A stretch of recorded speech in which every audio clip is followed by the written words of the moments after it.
So good morning, everyone, and welcome to the Center for Spiritual Living in Ukiah, California, our virtual Sunday service. I am Reverend Candice Becket.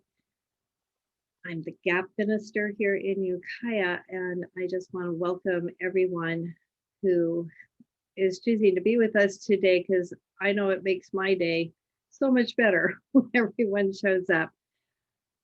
It has been a really challenging week, I think, for everyone. So I just want to begin by letting you know that your soul is welcomed here. And we are here to do the good work and to do what is possible to remember the highest truth available to us as we move through these times.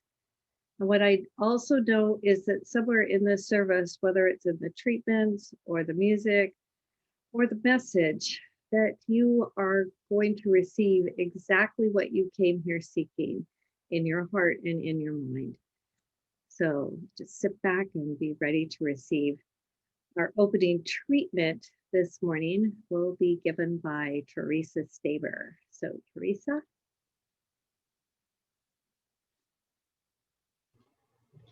Good morning.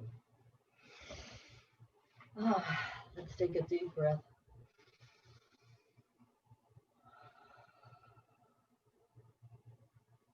Let's take two more.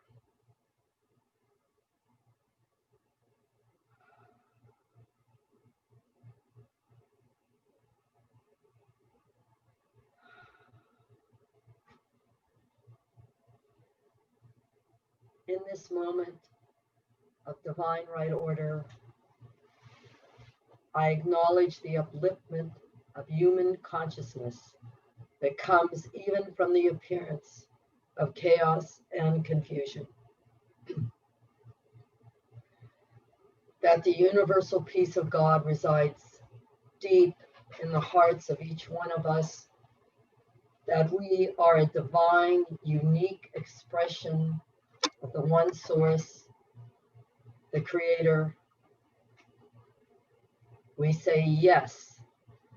We say yes to seeing the epiphany and the gifts that come from our own inner wise men, that guide us in seeing beyond the fear and recognize the light that comes to guide us in this time.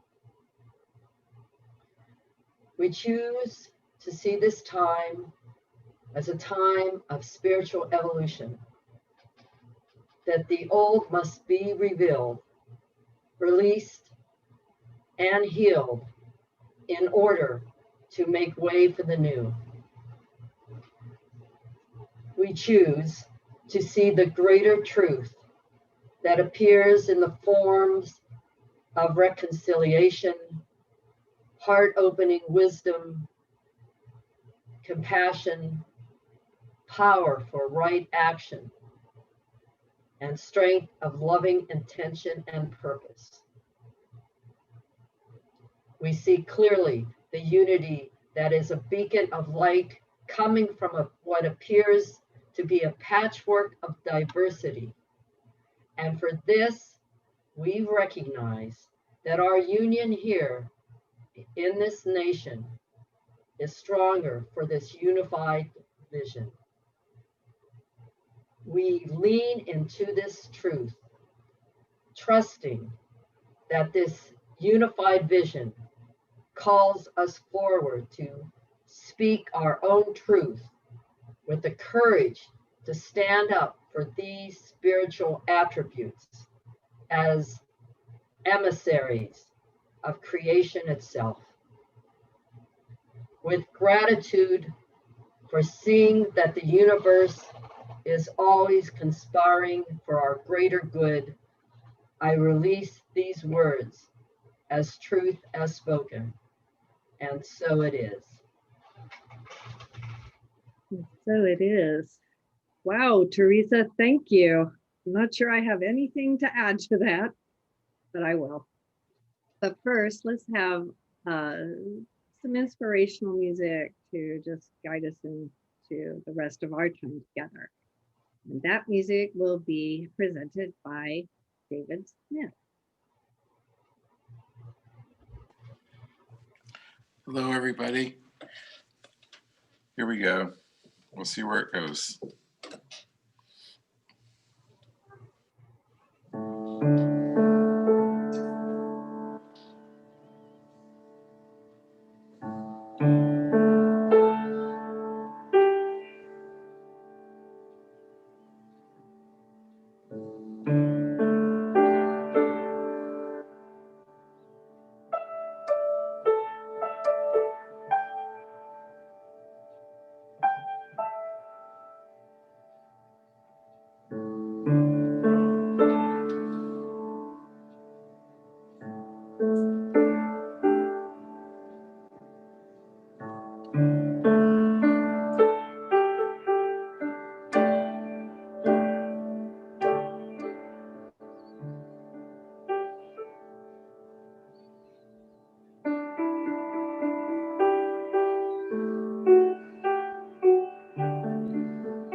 Thank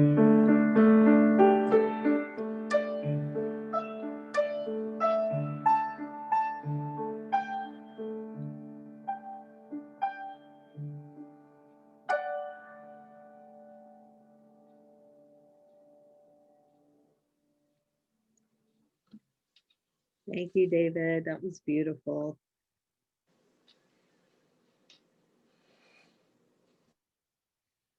Okay, so the topic for today is what now?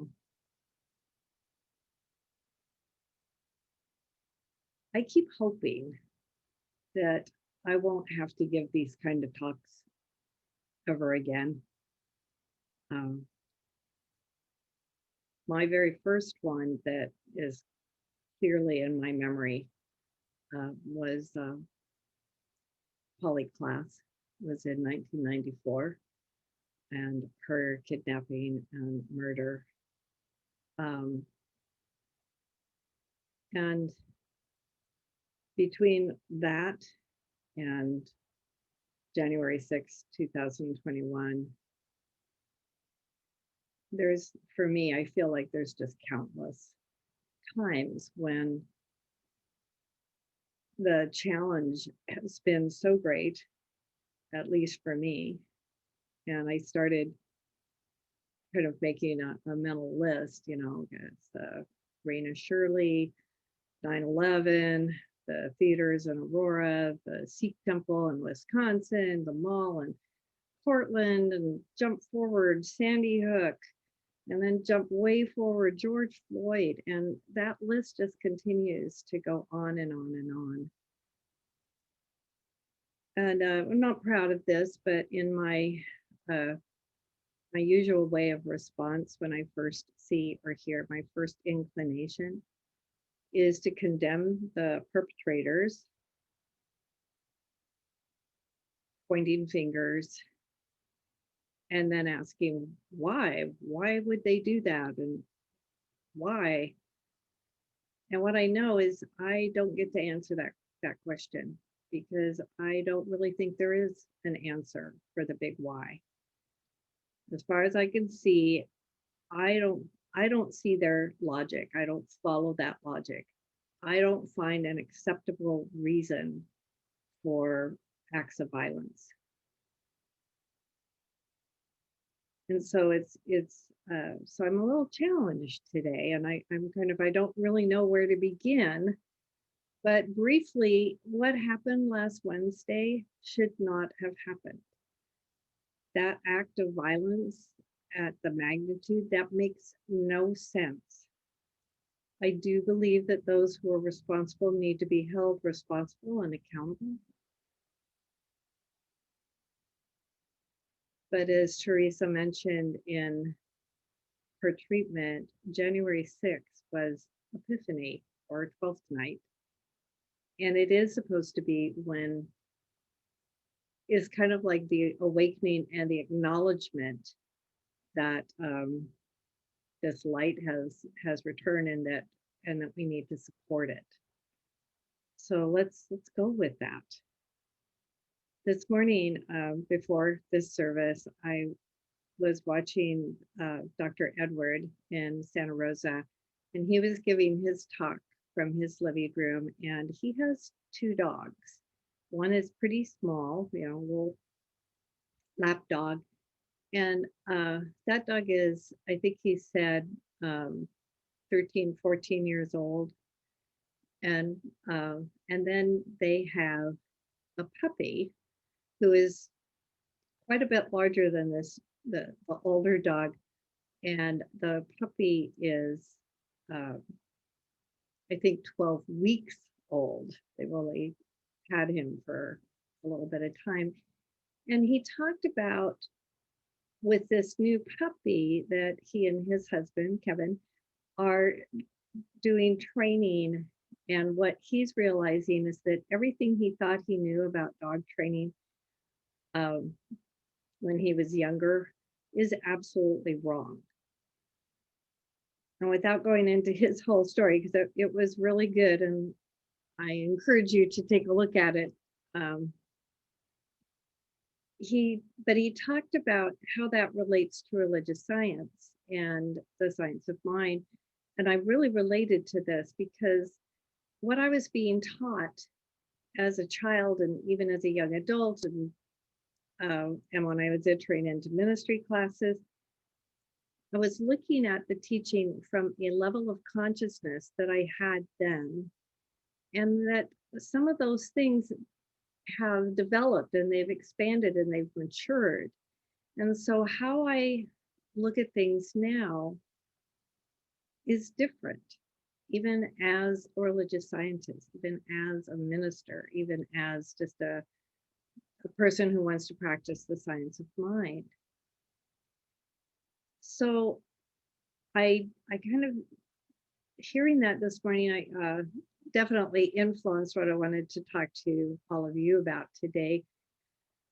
But I think just at its very root is it, to find this time to go ahead and look backwards, see what has worked, but also see what has not, and try to allow ourselves to evolve in consciousness so that we can take in events like this differently and handle them as spiritually mature individuals. So here's a couple of things I was reflecting about. What happened last Wednesday in our capital in the United States of America didn't begin last Wednesday. And I'm not talking just about the political, social ramifications of things like this, and or whatever I was outraged about at the moment of the event actually unfolding. That wasn't the beginning, and I need time to look back. I need to reflect on what is happening, because what I know is beyond that political, social environment. I'm talking about me, well, and you, and how we are when these moments come along, and how deeply are we willing to look to try to figure out our place, not just our stand, but our place in the creation of things like this. And as much as I would love to clear myself of all responsibility, I cannot. And what came up for me is a quote from Guru Mai, who is a spiritual leader in the Siddha Yoga movement. And I know most of you have heard this because it's one of my favorites. And when she was asked, I only saw her once at a lecture at the Marin Convention Center. It was massive, thousands of people. But someone asked her about the violent acts that happen around the world, and what do we do? How do we end this? And her answer I found very profound, because she said, if you would know the source of violence, look first within your own heart. So I've been doing that, and I had this memory come up for me, and it was when I was a very little girl, and my family used to take a lot of road trips, and my sister and I would pass the time in the back seat, and these were, this is the 50s and the 60s, so these are big cars, and so there's a big seat in the back, and it was just the two of us, and we would sit back there and we'd spend our time singing, playing games. But then again, we would sometimes occasionally spend time tormenting each other. And it usually would begin innocently enough. And the one that I remember most often, and either one of us could have been the one to start it, but there would be this polite moment of, please stay on your side of the seat. And I remember at one point going, well, what kind of a demand is that? Anyone could see I was clearly on my side of the seat. And I felt that I was being, unjustly accused of something. And there was this invisible line. Sometimes we would draw it with our finger down the middle of the seat, but you know, that fraction of an inch too far one way or the other could really just set us off. And there was, it sometimes would turn into pushing, yelling, crying. And if it hadn't been for the intervention, I guess, of my parents, that feud could continue for hundreds of miles. Usually what my parents would do was that they would stop the car and we'd all get out. Sometimes we would get something like, you know, be a convenience store or something, and we would get something to share, and then we would start fresh. So often by the time we got back into the car, my sister and I would have forgotten even what we were fighting about. When I look back at that now, I find that my parents were extremely wise. And I also, just within that story, I see that this level of maturity where they could intervene and help us to see that there were other ways to speak to each other, that we could love each other and have fun together, that was extremely wise. And you know, I know that my parents did yell at us occasionally, but I don't really remember very much. And that actually, Edward brought that up because he said, you know, as a child and learning how to train a dog, there was a lot of shouting and a lot of kind of abusive things. And we all know, you know, what some of those look like, because that is what we were taught. And now there's all this, you know, rewarding the behavior you want, and kind of, you know, just when there's a behavior you don't want, modeling what you do want basically for a dog. And I think that's kind of what we're being called to do, not for dogs, but we're here to model how to be in the world.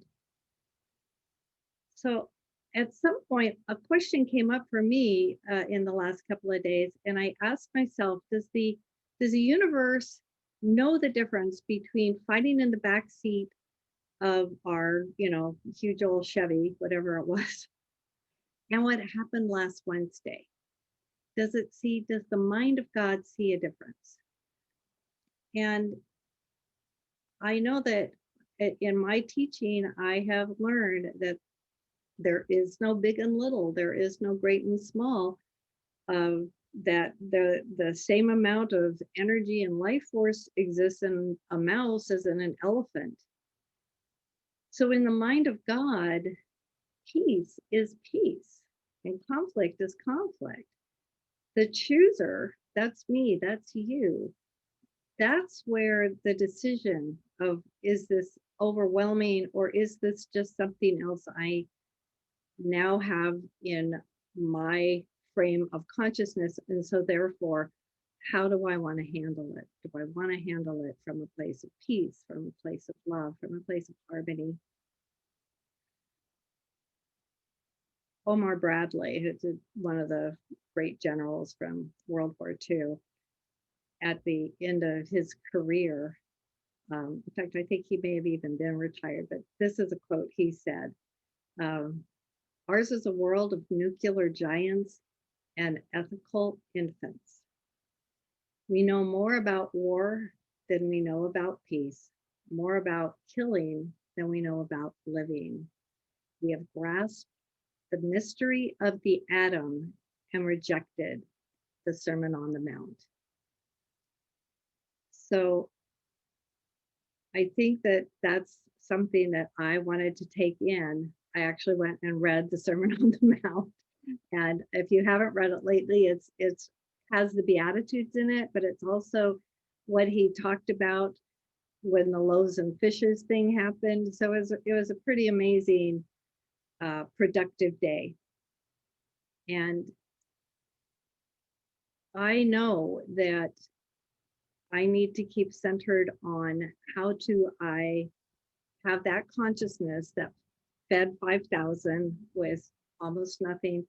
And what I get is that this is all about each of us just being willing to accept a better place to be, a better place to live, a better idea of who we are and who we think the perceived they are. What I'm pretty sure is I can't fix what happened last Wednesday. I can't justify it. I can't make it right. And I can't guarantee that humanity is going to draw the lessons we need from it. The only thing I can do is within my own consciousness. And healing that has to be our first step. How important that is for each of us. Reverend Dr. David Walker once said, as metaphysicians, the challenge is always the same, to rise above circumstances and know the truth. So what truth are we grappling with here? There's probably a lot that we could go over, but I want to start with this.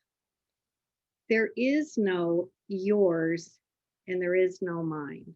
There is only us. And so think of in those terms. So, and I've shared this with you before, but it just came so strongly for me. And what I realized is I needed to stop pointing the fingers and making it them and us on Wednesday. And instead, I can't, come up with a statement like this. On Wednesday, some of us committed great atrocities against many of us. Period. If it's them, we're powerless. If it's us, we can and should do something. Have a different idea and think about being better, rising up. So do what? I want to share a story. It's called The Legacy, and it's about a man, and he has modest means, but this is he's dying, and he's in his home, which is basically one room, dirt floor dwelling that has served him well and his family of 5. Now his wife has passed away a few years ago, so it is just him and his 3 sons, and all 3 of his sons are now young adults. So according to custom, the dwelling would normally be inherited by his eldest son. But this father really wants all of his sons to have a chance to perhaps own this property. So he calls his sons together and he gives each of them several coins with this instruction. To each of you, I am giving an equal amount of money. With it, you are to purchase something that will fill this room. Whoever fills it the most will inherit this place. So the eldest son, he grabs his money and he dashes to the marketplace, determined to make the best purchase before his brothers can even arrive. Now he is so preoccupied that he did not notice that just inside the marketplace gate, there is a blind man, old blind man, sitting on the ground, asking passerbys for a few coins. In his haste, the eldest son stumbles over this old man and then just jumps up and resumes his pace as the man is just sprawled all over the ground. The eldest son is thinking to himself, it serves him right for sitting in that place. And he just, doesn't even really look back to see if the guy is hurt. But he considers himself, this eldest son, quite sophisticated in metaphysical thinking. And so it becomes clear to him that the old man had created his own experience. Now the middle son, he is running close behind, but he does observe what his brother has done and his insensitivity. So the middle son stops and he consoles the old man. He did not, however, respond to the request for a coin, but instead he is proudly preaching, espousing, teaching his own metaphysical sophistication as he tells the old man, if I were to give you money, I would be participating in your perception of need, which would reinforce the illusion of lack for both of us. And he gets up and goes his way. The youngest son did not make haste. He is behind them a distance, but he was able to observe what his brothers had done. And so as he encounters the old man at the marketplace entrance, he feels compassion. And noticing that the old man is even older than his father, who is dying, the youngest son takes most of his money and puts it into the old man's hand, retaining only one coin of very little value. So meanwhile, the oldest son is haggling for a bundle of straw that is so large, he just has to drag it home. But he never doubts that he's going to win the contest because this is a lot of straw. And sure enough, when he gets there, it covers the entire floor of the dwelling. And he's just very proud of himself. And no sooner had he done that than the second son arrives, and he's puffing beneath an enormous bag of feathers.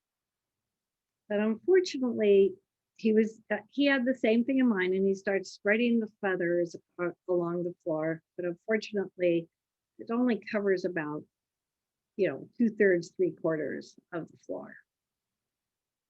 And at this point, the oldest son is absolutely sure that he has won.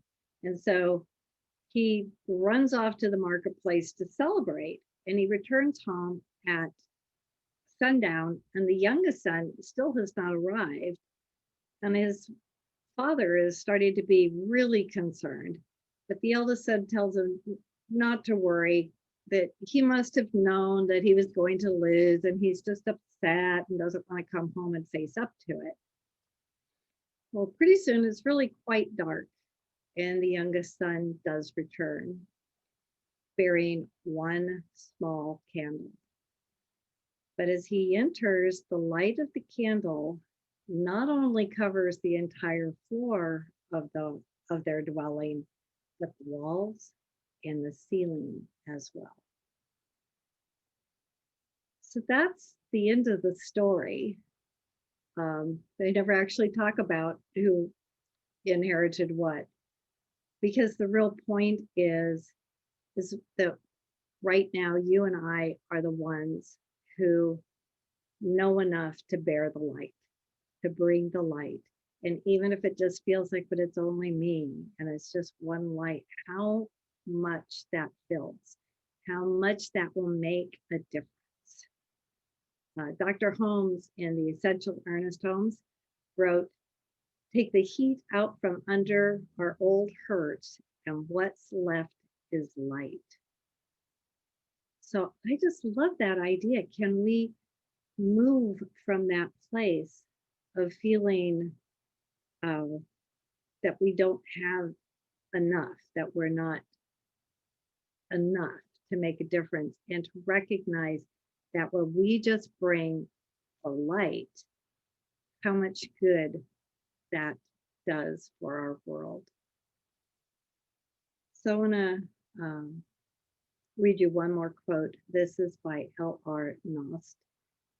And he says, do not be dismayed by the darkness, the brokenness of the world.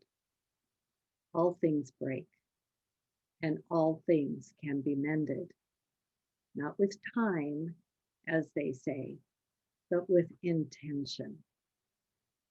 So go, love intentionally, extravagantly, unconditionally. The broken world waits in darkness for the light that is you. So remember who you are. Remember the light that you bring with every positive thought, with every word of encouragement, with every act of compassion, with every meditation, with every treatment you add to a light. And right now we are in this moment where great transformation is happening. And so let's let that be. So take a deep breath.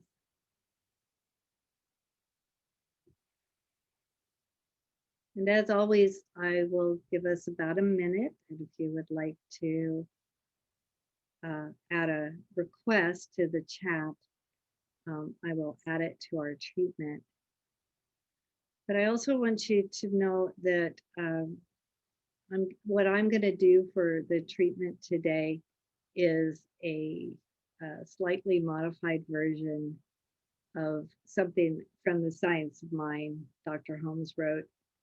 And the title of it is A Moment of Peace for Our Nation and Our World. And so that's what I'm going to do. So, okay, let's just start with that minute of silence. Take a deep breath.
So as we enter into this moment together, recognize that this treatment is written in the first person.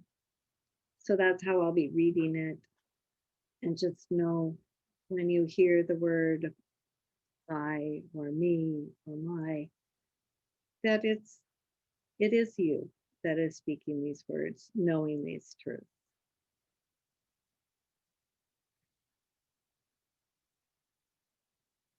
Peace is power at the heart of God. My peace is found at the heart of God. The heart of God for me is found at the very center of my being. It does not matter how closely the confusion of the outer world presses against me. I am not even disturbed by the confusion of my immediate environment. I know that the only way to counteract confusion is to bring peace into play. As the Master said, peace I leave with you, my peace I give you. I do not give to you as the world gives. Do not let your hearts be troubled, and do not be afraid. These words of assurance stay with me, and I hear them re-echoing in the depths of my being. I surrender all of my fears, even those nameless fears, which have beset me for such a long time. Today, I know that that cannot dull my pleasure. It cannot cloud me, and I release the misery and the apprehension that I have held. I am now through with fear. What indeed is there for a divine and immortal being to fear? Certainly not people. For as I am a divine and immortal being, so is every person, and every person is my family. I recognize the one principle working in and through and inspiring the motives of everyone I contact. My peace is found at the heart of God, and here I remain. And as I allow these words to deeply penetrate my consciousness, I feel the truth in them and know that this truth is so for all beings everywhere, known and unknown, seen and unseen, great and small. As together we acknowledge that all beings are happy, all beings are peaceful, all beings are free, for all beings are God. And I let that be so, and so it is. So take a deep breath.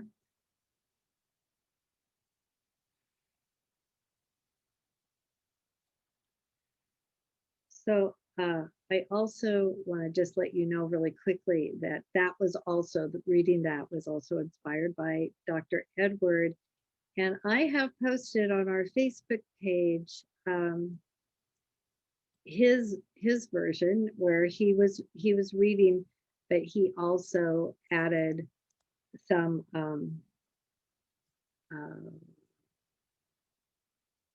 you know, his own words, and it was really beautiful. So I'm actually going to put in the chat, that is a direct link, so you could go and hear him do his version. It's really worth it.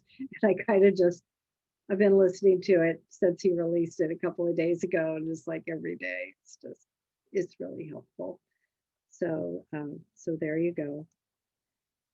And so it's time for us to do our collection.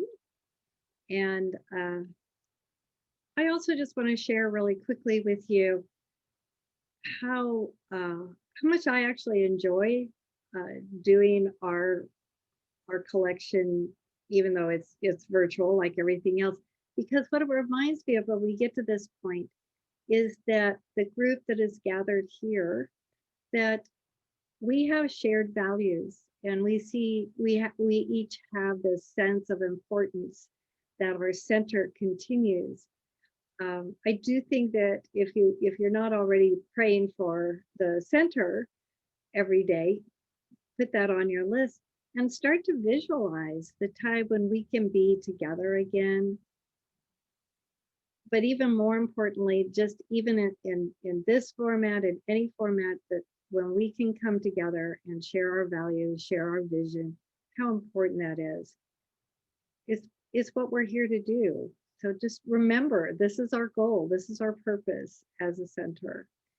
And the way we support that idea is through contribution. So I'm just going to read our affirmation today, and you just can embrace these words as I say them. So our affirmation goes like this: divine love through me blesses and multiplies this gift. With all my heart and with all my mind, I know I am saying yes to something I value. With all others present here, we dedicate these gifts to the values and vision we share. Okay, so we do have a couple of announcements. The first one being that, again, attached is to the newsletter is the 2021 Intentional Giving Program form. This is, as I've been saying, is probably more important than ever because it helps the board to know generally what we can expect over the next few months and plan accordingly. But it also helps us identify who is committed, who does want to be called a member, who wants this to continue. And so please, let us know that you are one of those people. Our annual meeting is going to be in just 2 weeks. So that's also a reason to be sure to check that, because to vote on anything, you need to have identified yourself as a member. And that's all good. So speaking of the annual meeting, please do plan to attend. It's on the 24th. And I think what we're going to do is we're just going to go straight from the service to the meeting, and we could probably take a little break. And if you wanted to log off, get a bite to eat or something, and, but we'll maybe 10, 15 minutes, you can, or you can just, leave it running and we'll be good. I just decided it was easier than trying to log out and log back in with a different link. So let's just plan on that. Also, next week, we have a special service. I will be attending the teen camp virtually, teen camp. Olivia and I will both be attending. And because of that, I won't be here, but we have a service set up, and today Hollis and Jack are present today, and Hollis will be speaking. Jack's going to do the treatment. Harvey's going to be like a presider and kind of make sure that the whole Zoom thing. So I'll be sending him a host link. So he'll be taking care of all of that. So again, plan to attend. I think it'll be very special. It'll be really different. So the last thing is Theresa has offered to be the kind of our point person for collecting things for the homeless shelter. And so Theresa, do you have anything you want to say about that? Or Well, I must admit, I haven't called over there this week. That kind of thing just went out of my mind. So I didn't follow up on that. But I know for sure toilet paper and paper towels always works. yes. and from what you said before about the cups, because they need like coffee cups because they can't use ceramic mugs right now. Right, paper. Paper cups is I think there's definitely thinking, yeah, we all got a little distracted this week. So good on you, Theresa, yourself. Okay, so that's it for our announcement. So we're going to have David play us out. And then if you'd like to stay for a few minutes, we'll have a little bit of chat time. And then the board will be having their meeting right immediately after that. So David, you want to take it away?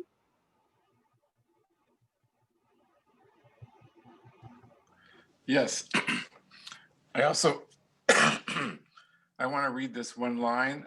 This is a poem by Bill Churchill, based on your talk here. Let's follow the rain's footsteps inward, beneath the rubble of superficialities.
Thank you, David. That was beautiful. And so thank you all again for being here and participating in what does help raise the vibration and the light for our planet. So hopefully you'll be here next week and enjoy Reverend Hollis. And in the meantime, know that I love you and namaste.